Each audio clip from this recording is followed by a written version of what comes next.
Buenos días, alumnos. Les saluda la profesora Rosemary Irigoyen a cargo del curso de Historia. El día de hoy vamos a hablar un tema muy interesante. Hoy vamos a hablar sobre la introducción a la Edad Moderna. Recordemos que en la clase anterior hemos hablado puntos muy importantes del fin de la Alta Edad Media. Por lo tanto, ahora nos toca hablar de la tercera edad de la historia universal. El siglo XV puede considerarse como una época de transición entre el desarrollo de la historia medieval y la historia moderna, ya que durante esta época se han desarrollado ideas muy importantes, dando por hecho muchos descubrimientos, cambios e invenciones, al fin de revolucionar completamente nuestra condición social, política y hasta religiosa.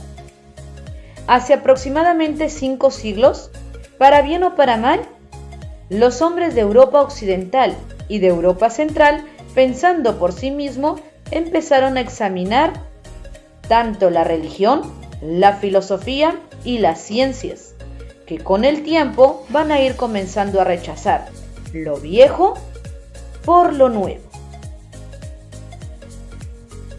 La Edad Moderna es la tercera edad de la historia universal, que inicia aproximadamente a la mitad del siglo XV y comprende los siglos XVI, siglo XVII y siglo XVIII.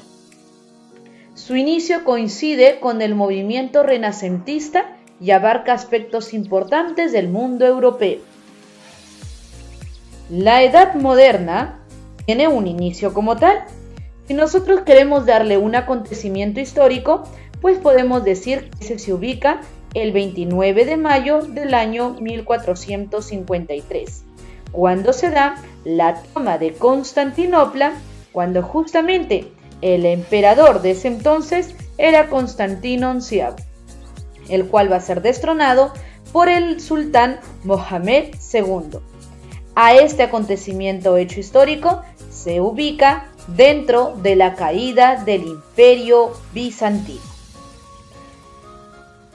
Y finaliza, si también queremos darle un hecho o acontecimiento, sería el 14 de julio de 1789, con la famosa toma de la Bastilla, lo cual conlleva posteriormente a que el rey de Francia, Luis XVI, sea condenado a morir en la guillotina. Este es un hecho que se encuentra dentro de un acontecimiento histórico muy importante, la Revolución Francesa. Sin embargo, hay otras posturas, otros hechos que también se le atribuyen al inicio de la Edad Moderna, como por ejemplo el descubrimiento del Nuevo Mundo, lo que sería el descubrimiento de América. Las características más importantes que resaltan en la Edad Moderna encontramos así a la aparición y la consolidación de un sistema económico basado en el comercio. Recordemos que antes de la historia de la Edad Moderna, el comercio era una actividad que no sobresalía, ya que fue censurada por la Iglesia. Y justamente aquí le encontramos que la actividad económica más importante en la Edad Media era la agricultura. Pero ahora, pues vamos a encontrar que empieza la consolidación del comercio como sector económico. La unificación y fortalecimiento del poder político y la autoridad monárquica o real. Aquí básicamente encontramos que aparecen monarquías nacionales y muy autoritarias, que comienzan a perfeccionar la administración central. Aquí justamente vamos a encontrar la creación de los estados modernos, basado básicamente a un poder único, que sería la monarquía. En conclusión, aquí los reyes empiezan a tener un poder indeterminado poco a poco. Así como lo tuvieron en un momento los señores feudales, pues ahora los reyes van a tener ese gran poder. Otra característica importante es la desaparición de todo intento de formar un imperio cristiano unificado, justamente debido a la aparición de un sentimiento nacional. Cada rey es dueño y tiene la potestad suprema en su determinado territorio. Aquí cada uno se va a acentuar en su determinado territorio, ¿ok? En su determinada monarquía. Rechazo a la intervención de la religión y del poder papal en todo el ámbito de la sociedad. Aquí se le va a negar el papel de intermediario entre Dios y los hombres. Básicamente aquí se encuentra el origen de la reforma religiosa. Recordemos que en la época de la Edad Media, el Papa era una de las personas más importantes de esa época. Entonces era prácticamente la religión intervenía entre el hombre y Dios. Aquí se rechaza ello. Y el hombre tiene una vida propia, una forma de pensar propia. ¿Okay? Poco a poco el poder del Papa empieza a caer. La expansión geográfica y económica, la cual va a ser una de sus características más importantes. De aquí justamente nace el periodo el cual empiezan a conocer se le conoce como con el nombre de Era de los Descubrimientos Geográficos. ¿Okay? Justamente ese es el nombre con el cual se le conoce a la Edad Moderna, como la edad de la era de los descubrimientos. Y justamente aquí viene el punto que nosotros vamos a tratar con esos descubrimientos. Bueno, en parte de los descubrimientos, ya que vamos a hablar de los grandes inventos del siglo XV. Entre los grandes inventos encontramos principalmente al papel. El papel va a tener un origen chino. Los inventos que vamos a tratar justamente el día de hoy son de origen chino, ¿ya? Bueno, el papel básicamente se obtenía del macerado de los trapos viejos con sustancias gomosas y que estaban siendo presionadas hasta conseguir una mezcla. Y de esa mezcla se iban reduciendo las láminas delgadas. El papel va a ser llevado, este invento va a ser llevado por los árabes hacia Europa. Nosotros ya en la clase anterior también habíamos hablado sobre esta intensificación del comercio y justamente ahí habíamos tocado estos medios de comercio mediante esas rutas que justamente los amos y señores de estas rutas pues serán los árabes. Es así como los árabes llevan los inventos de China hacia Europa. También vamos a encontrar aquí a la imprenta. La imprenta es un invento también muy importante que tiene un origen chino. Más tarde se va a difundir y se va a perfeccionar en Europa. Justamente estos perfeccionamientos que se les da a la imprenta en Europa, los más destacados es de Lorenzo Koster. Este holandés ideó los tipos de madera móviles con diversas letras separadas. También vamos a encontrar a Alberto Durero. Este va a ser un alemán, inventó la silografía, o sea, básicamente los garabatos en planchas de madera con paisajes y retratos. En Maguncia, Alemania, se va a imprimir el primer libro. ¿Y cuál va a ser ese primer libro? Pues la primera edición completa de la Biblia. Eso se va a dar en el año de 1455. Este va a tener el apoyo de Pedro Schoeffer y de Juan Fuchs en la fabricación de la tinta especial y de una prensa de mano. También entre los inventos encontraremos a la brújula. La brújula igual tiene un origen chino. Los árabes lo van a introducir en Europa. En China se usaba una aguja imantada, es decir, a través del imán, y lo cual era colocada sobre un corcho que flotaba en una especie de agua. La brújula fue perfeccionada por el señor Flavio Gioia, quien reemplazó el corcho por un eje. Este va a estar encerrado, o la aguja va a estar encerrada en una cajita y le va a agregar la famosa rosa náutica. También vamos a encontrar a la pólvora. La pólvora igual tiene un origen chino. Los chinos inventaron lo que era la pólvora al mezclar el azufre, el carbón y el salitre. Era utilizada en los juegos pirotécnicos y luego lo trasladaron a Europa. Los primeros ejemplares de las armas de fuego fueron las bombardas, que eran cañones de hierro, y justamente se utilizaron en la Guerra de los 100 años, que se dio entre Francia e Inglaterra.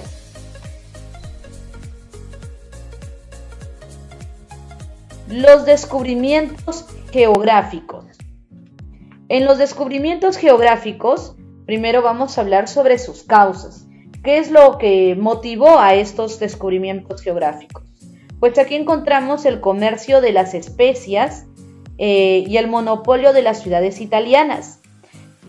Básicamente, estas ciudades italianas tenían el control de este comercio. Por lo tanto, ellos podían en cualquier momento subir el precio de los productos, lo cual obviamente a los mercados europeos en general no le convenía. Es por eso que ellos tienen la necesidad de buscar nuevas rutas para que puedan haber nuevos mercados, ¿ok? Y los productos no suban tanto. La toma del puerto de Constantinopla por los turcos también va a ser una causa muy importante, es decir, la caída del Imperio Bizantino. Los nuevos saberes geográficos, lo cual motivado por el desempeño en hallar unas nuevas rutas hacia las Indias. Con el tiempo, después de que obviamente cae lo que es la Edad Media, entonces empiezan a tener esa motivación de buscar nuevas rutas para llegar a las famosas Indias. Entonces eso va a motivar a muchas personas que eran especialistas en viajes en alta mar. Entonces ellos quieren llegar a las Indias a través de rutas nuevas que no hayan sido conocidas antes, que no hayan sido utilizadas antes. Y el surgimiento de nuevos inventos, ya que esos inventos también van a ser una causa para que se den estos descubrimientos, estas navegaciones a grandes distancias y por tiempos prolongados, como por ejemplo pues sería la brújula, el cual va a ser un invento muy importante para darle más fijación a las rutas que emprendían estos navegantes. Bueno, aquí vamos a encontrar entonces principalmente dos tipos de descubrimientos que son los que nosotros lo vamos a estudiar, ¿ok? En primer lugar vamos a encontrar los descubrimientos portugueses. Aquí vamos a encontrar a un antecedente muy importante, el cual es el príncipe Enrique el Navegante, que nace en el año de 1394 y muere en el año de 1460. Él va a ser hijo del rey Juan I y María de Lancaster. Él era el príncipe Enrique va a ser el que va a fundar la escuela náutica en el castillo de Sagres, y en esta escuela empieza a formar a los pilotos y a los navegantes. Entonces, esta escuela náutica fundada por Enrique el Navegante va a ser un pilar muy importante para las futuras navegaciones. Sobresale entonces aquí el famoso Bartolomé Díaz en el año de 1487. Va también a sobresalir Vasco de Gama y Pedro Álvarez. Bartolomé Díaz recorrió la costa occidental del África, especialmente llegó al Cabo de las Tormentas o de la Buena Esperanza en el año de 1487. Encontramos, como ya lo mencionamos, a Vasco de Gama, que va a ser el primero en llegar a la India por vía marítima. Él va a desembarcar en Calicut. Esto lo va a dar entre el año de 1497 y 1499. Luego encontramos a Pedro Álvarez, el cual va a ser muy importante porque va a descubrir las costas de Brasil al desviarse. En realidad él no sabía que iba a descubrir Brasil. Él tuvo un desvío y en ese desvío de su ruta el cual se dirigía a la India, pues llegó a chocar con las costas de Brasil. Esto se da en el año de 1500. Justamente como vemos aquí en la imagen, miren, salen de Portugal, ¿ok? Y han emprendido algunos viajes importantes. Y si nosotros queremos hablar sobre el viaje de Pedro Álvarez, por ejemplo, su meta era ir toda esta parte de África, pasar esta zona y llegar hacia la India. Pero aquí se desvía y es ahí donde llega a las costas de Brasil, ¿ok? Luego también encontramos los descubrimientos españoles. En los descubrimientos españoles, pues básicamente debido a la presencia de los moros en España, la expansión colonial de este país va a tardar un poquito, ¿no? Se va a dar especialmente en el año de 1492, cuando expulsan a los moros de España. Ahí es donde inician la era de los descubrimientos geográficos, justamente liderados, a partir del viaje que hizo Cristóbal Colón con el gran proyecto de descubrir nuevas rutas para llegar a la India. Vamos a encontrar entonces, posterior al descubrimiento a los viajes que hizo Cristóbal Colón, que fue el pilar, así como Enrique el Navegante en Portugal, ese mismo papel cumplió Cristóbal Colón en España, ¿ya? Después de Cristóbal Colón, al llegar a América, pues vamos a encontrar a personajes que también cumplieron un papel importante, como Juan Ponce de León, Vasco Núñez de Balboa, Juan Díaz Solís y Francisco Hernández de Córdoba. El primero, Juan Ponce de León, él va a ser el primero en llegar a la península de Florida en el año de 1512. Vasco Núñez de Balboa fue un personaje muy importante. Él va a descubrir el famoso Mar del Sur, o lo que es el Océano Pacífico, en el año, entre el 1512 y 1513. Luego encontramos a Juan Díaz de Solís, el cual va a explorar el río de la Plata en el año de 1516. Y Francisco Hernández de Córdoba va a ser el que descubrió la península de Yucatán en el año de 1517. ¿Ok? Entonces estos serían personajes muy importantes que han desarrollado un papel indispensable en estos procesos de descubrimientos, tanto en Portugal como en España. Ahora, un punto que tenemos que saber también importantísimo aquí es sobre el primer viaje de circunnavegación.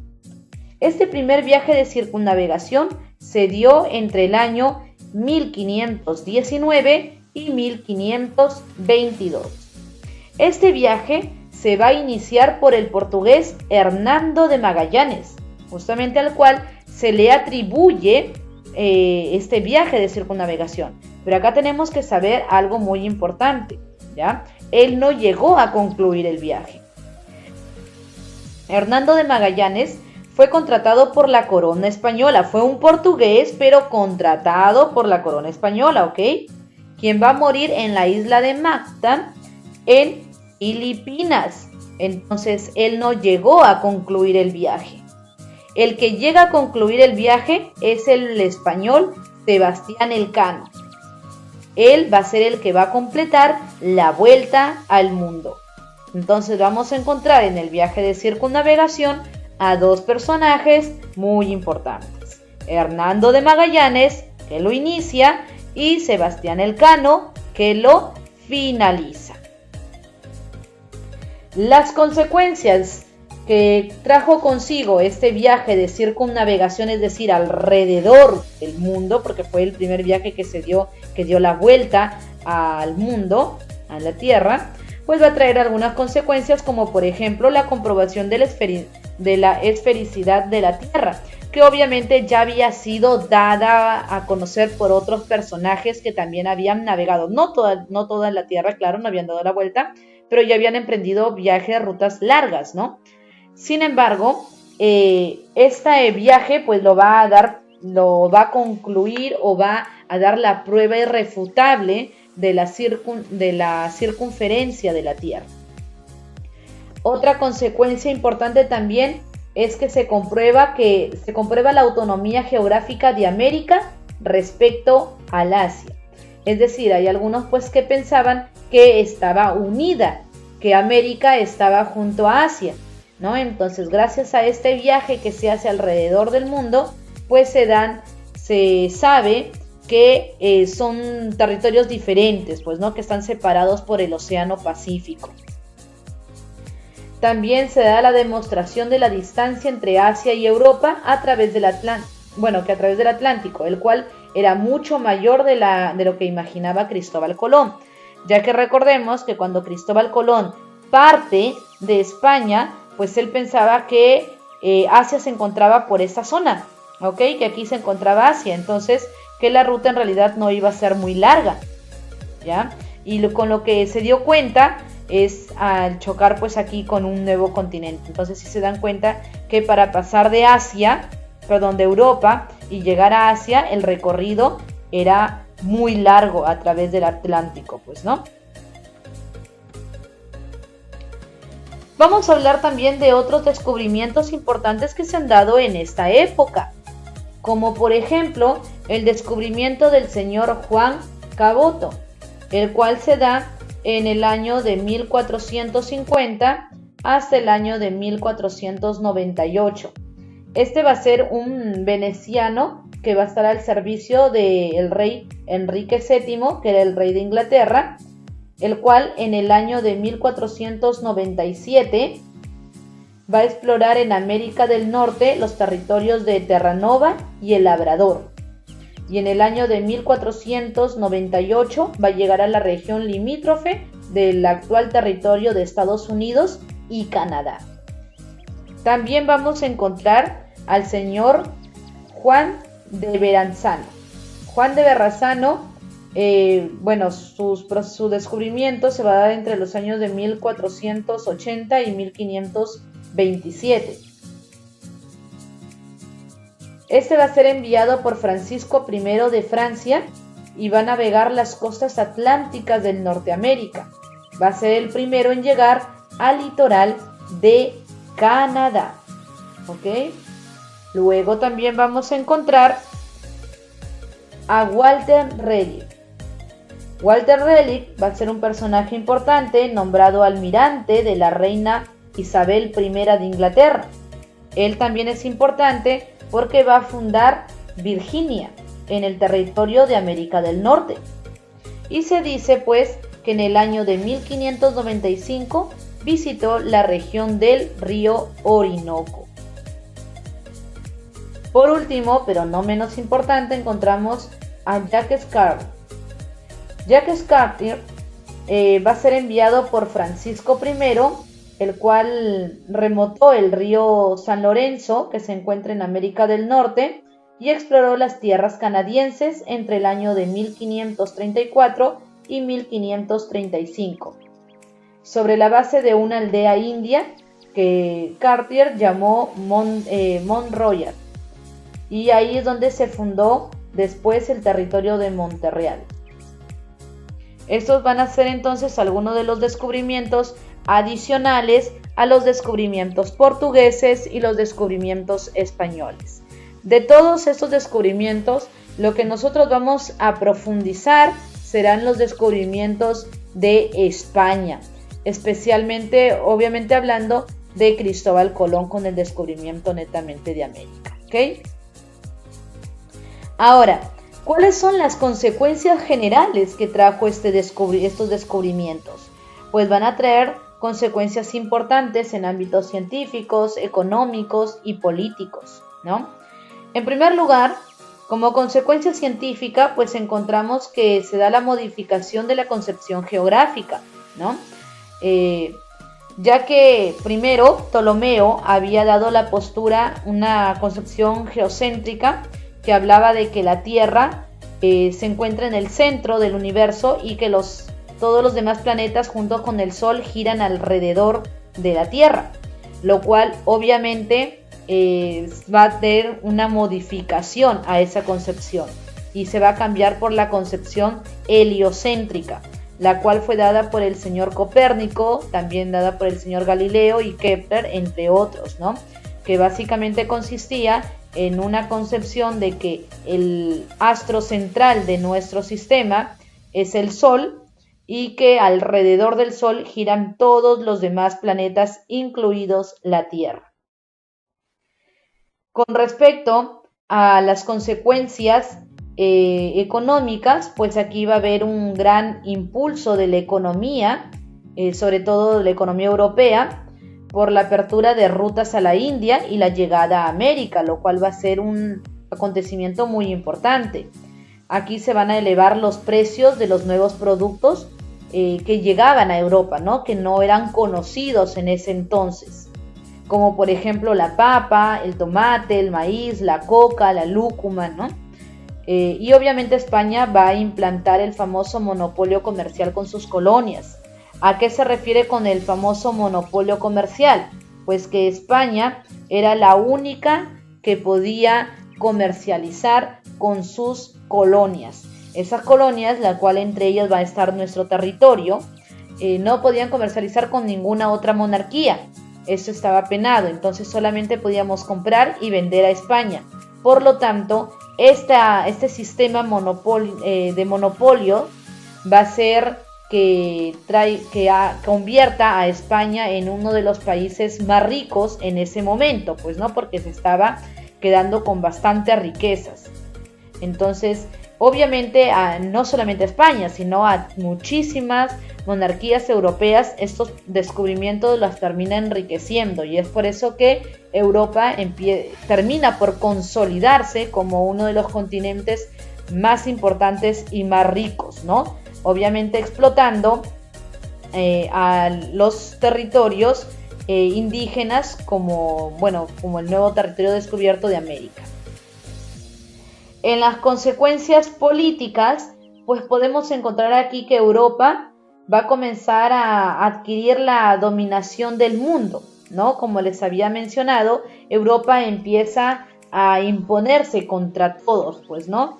Eran los que descubrieron un nuevo territorio, por lo tanto, todas las riquezas que van a comenzar a saquear de esas zonas descubiertas, pues obviamente van a ser para ellos mismos, para su beneficio. Así que Europa empieza a dominar el mundo, obviamente muy por encima de lo que es África y muy por encima de lo que es Asia, que justamente en ese entonces Asia era importante en la época medieval. Ya era muy importante porque recordemos que como ellos tenían una religión diferente, pues de cierta manera no tenían mucho que ver con las dogmas o doctrinas impuestas por la Iglesia Católica por el hecho de no comercio. Ellos seguían con su comercio, ellos intensificaron en el comercio el territorio asiático. Entonces ellos se consolidaron durante el periodo de la Edad Media, pero ahora Europa termina por consolidarse en esta edad moderna, muy por encima de todos los demás territorios, porque empiezan a adueñarse de todas estas riquezas. El comercio marítimo se va a trasladar del mar Mediterráneo al océano Atlántico. Recordemos que el mar Mediterráneo era el mar por excelencia del comercio, ya que por este mar podían llevar los productos tanto de Alejandría como de Constantinopla, que eran los mercados donde los dejaban esos productos o vendían esos productos los árabes. Y bueno, acá llegaban estos mercaderes tanto venecianos, de Florencia, genoveses, ¿no? Llegaban a comprar. Y el traslado para estos productos era a través del Mediterráneo, justamente. Entonces el Mediterráneo era el mar por excelencia para este comercio.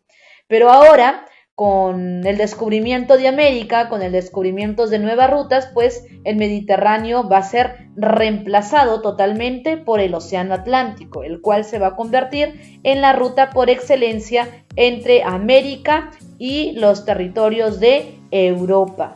¿Ya? Entonces van a tener todas estas consecuencias importantes tras los descubrimientos geográficos. Y esa es la primera parte entonces que estamos hablando de la Edad Moderna, ya que en la próxima clase, chicos, vamos a hablar de lleno de los estados modernos, de cómo se formaron esas monarquías que estamos ahora hablando, ¿no? Bueno, espero que haya quedado claro y nos vemos en la siguiente clase, chicos. Se cuida. Bye bye.